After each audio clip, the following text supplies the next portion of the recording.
Most people spend their entire life believing happiness comes from adding more. More money, more success, more possession, more distraction. But Japan, for centuries, people believed something very different. They believe peace being when life become lighter. The Japanese have a beautiful concept called ma. It describes the space between things, not empty space without meaning, but space that give meaning to everything around it.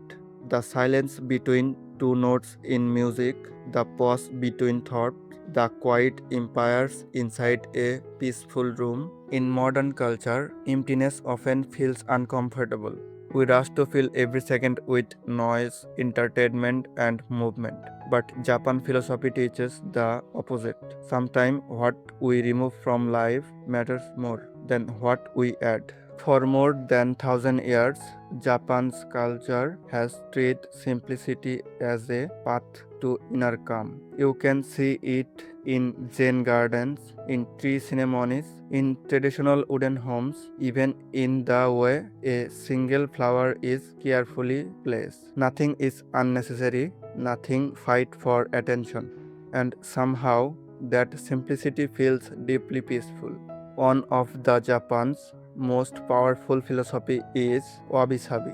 It is the ability to see beauty in imperfection. Long ago, a tea master named Shin no Rikui transformed Japan's tea culture forever. Instead of gold decorations and luxurious hills, he chose rough clay cups, small quiet room, and simple handmade objects.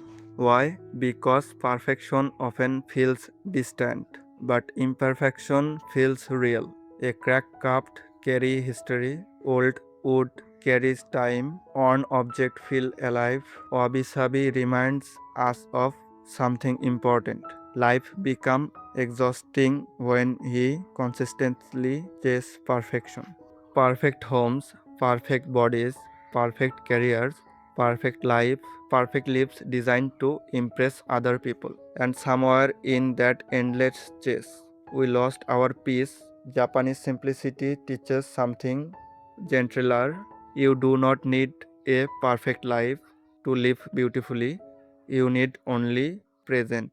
Another Japanese philosophy is called Danshari. Its mean refuse what you do not need, let go of what no longer serve you, and free yourself from the obsession of the owning more. Most people think culture only exists in their homes, but mental culture is often even heavier. Old regrets, consistent worry, painful memory from years ago, we continue to carry things long after they stop helping us.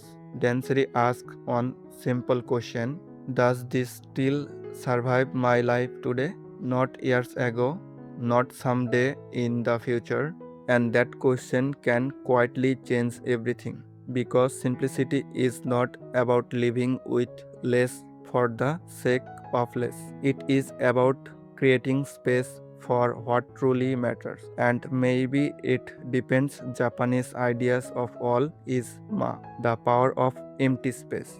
Modern life is terrified of silence. Every second must be equipped, every moment filled, every quiet space attacked by scrolling, notifications, and noise.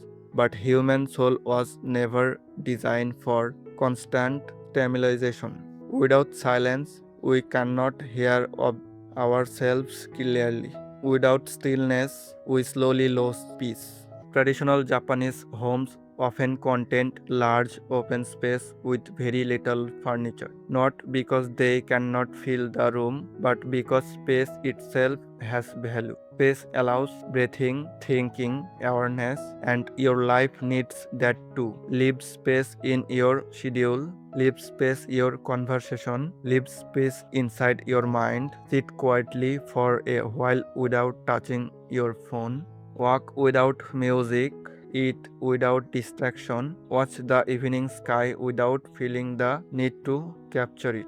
Those quiet moments are not empty, they are not moments where life slowly returns to you. Japanese philosophy does not treat simplicity as a final decision. It's a daily practice, a way of returning again and again to the present moment.